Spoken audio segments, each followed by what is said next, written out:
it is KF Goblin here with my very first YouTube video. I thought I would jump on here to kind of try and kick things off with the good old clock app getting a little bit unstable and rumors of it going away. A few people thought that it would be a good idea for me to try out this YouTube thing. And I'm not unfamiliar with the world of YouTube. I had a few channels back in the day with some other hobbies of mine, but I have never done anything with my book stuff. And I figured, why not give her a shot? So I am a self-published indie author here in the lovely rural Alberta, Canada. I am a romance author. I write, I guess we could call it fantasy, but it does fall into a lot of different categories. But a lot of people say that it does have fantasy elements because of how I write my characters. My publishing journey started almost a year ago. My first book that I published came out on February 25th in honor of my late father. It would have been his 54th birthday when I published my first book, and that would be Snow Clans. So, Snow Clans, as you can see from the cover, is definitely a fantasy. It is a romantacy, and it involves my character here, Draven, and his love interest, Evine. Now, all of my books, you'll notice, have a very common theme, and that is none of my characters are human. They're all anthropomorphic, or as many people call me, the furry author. They're furry characters, and that's just what I like to write. As you can see in the background here, I have a few of my other characters that a friend of mine painted for me. So there's lots of projects coming, but this all started February 25th of 2024 with this book coming out. But it actually started Christmas time last year. So Christmas of 2023 was very memorable. One, because I was sick as a dog. I have never been so sick in my life. I had a very, very high fever. I've never had a fever like that before. But I also finished writing Snow Clans. And I finished writing this book, and I didn't know what to do. I knew I wanted to publish, and at the time, I was waiting to hear back from a small publishing group, and it just didn't pan out. And I waited and waited and waited, and I decided, you know what?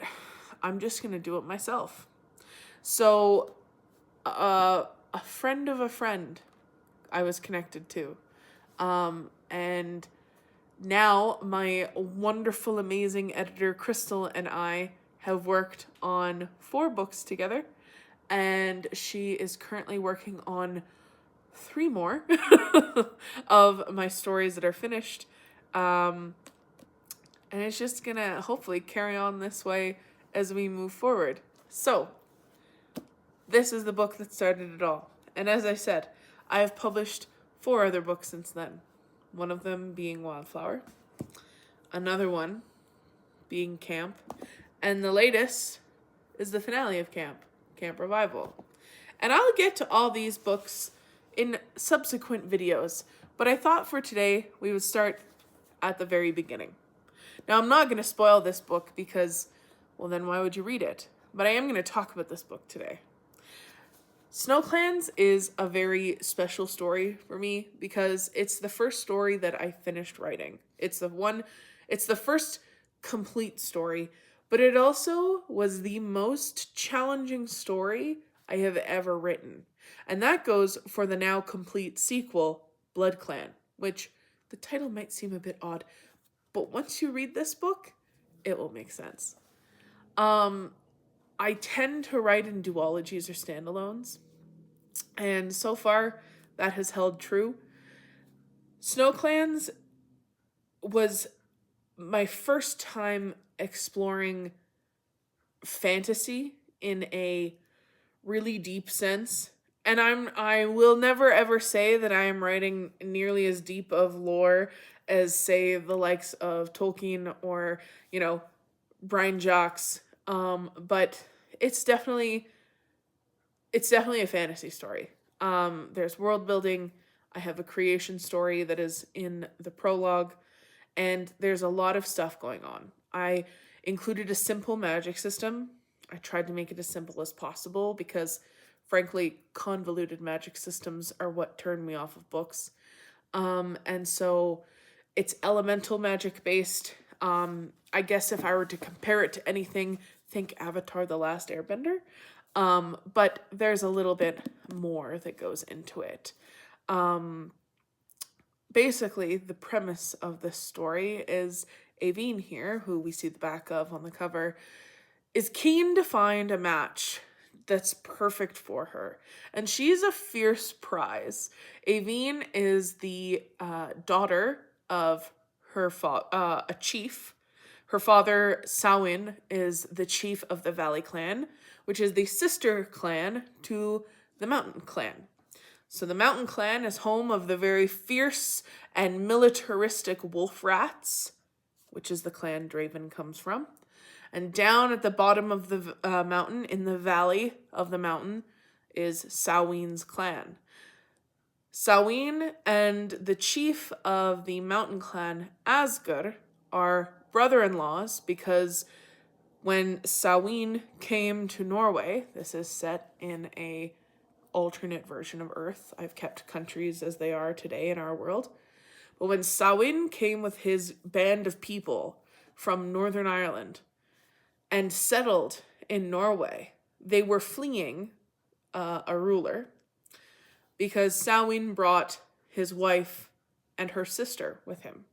And you'll understand once you read the story the significance of them fleeing that ruler. So Samhain and his band come to Norway and they find this valley and they believe it uninhabited, so they settle there. And some of the local, more nomadic groups of people that kind of travel through that valley begin to settle in with Samhain because he is establishing this village. But then the winter comes and down come the wolf rats because it is dangerous for them to stay on the mountain due to the heavy snows and the risk of avalanche. So they pack up as much as they can and bring it down into the base of the mountain to hold out for the winter.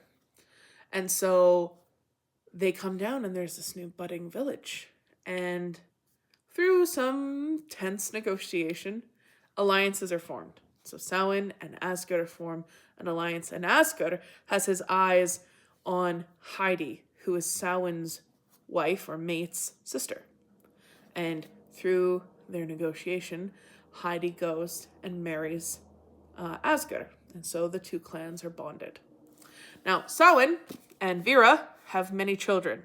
There is the oldest Bruce, the second oldest is Drust, the twins come next, Timothy and Thomas, then Samuel, and then Avine. And Avine is Samhain's only daughter. He is very proud of his daughter. But she refuses to marry anyone who doesn't meet her standards. And many have tried, and she is very picky. But she hears about Draven. He has a reputation. He's known as a demon in the battlefield and incredibly vicious. And normally the wolf rats come down, but she's never met Draven because he stays up on the mountain every winter until now.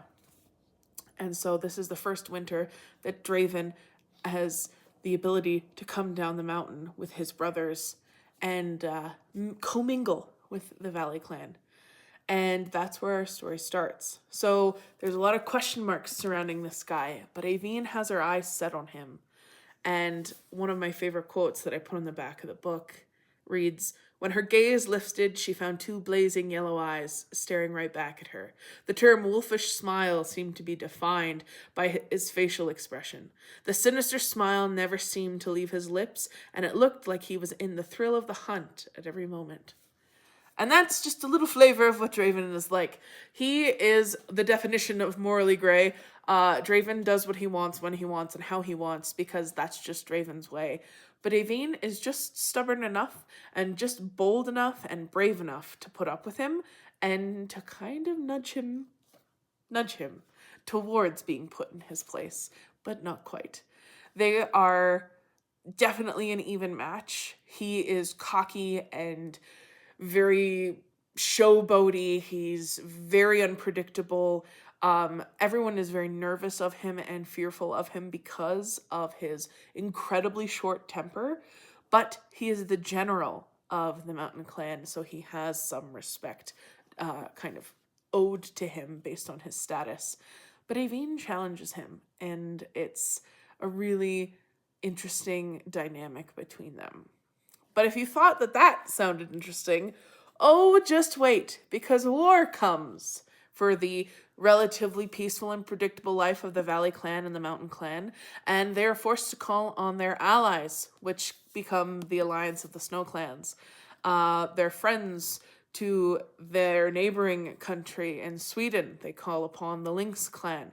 And even further east, they call upon the Russian Bears to come and back them up from a looming threat that's threatening to rip their entire lives apart. So Draven has to stand in a strange position of balancing between being the general of his clan and respecting his chief, but also taking command of a multi-clan based battle that's coming their way.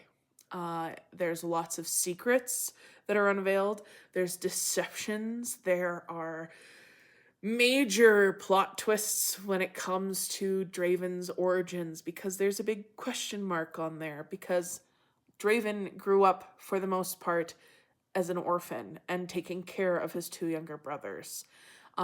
We understand that some of those who present themselves as pleasant or jovial characters are actually quite vicious and deceitful, and Draven has to navigate a lot of trauma that comes with his past, and Avine is there to trust him enough to let him figure it out on his own, but also be the shoulder he needs when push comes to shove. So that is a little taste of Snow Clans, and I hope that hearing me babble on for a little bit about this story maybe piqued your interest if you're watching this. And if you made it all the way to the end here, please leave a comment down below if you're interested in this book, or if you have any questions at all about the world that I have woven for Snow Clans. And if you made it this far in the video, why don't you leave a little snowflake emoji down below so that I know you listened all the way to the end. Thank you so much for watching this very first video. I know it's a little bit weird to just see a little author jump on this platform and just start babbling on about their books, but I hope you enjoyed this, whatever this video we can call it was, and hopefully I'll see you in the next video where I dive into the world of CAMP, my first step into sci-fi, where it's very gentle baby sci-fi. I'm not super technical, but this was my second release, and CAMP, or the Cybernetic Animal Mutation Project, was a really fun story for me to write. And as I mentioned before, the finale to CAMP is actually out. It is available, both are here, and the story is finished. So I will be diving into the first book in the next video, and following that I'll dive into CAMP Revival, or Camp Revival. So thank you so much for watching, and I hope you enjoyed this video, and hopefully I will see you in the next one. Bye for now.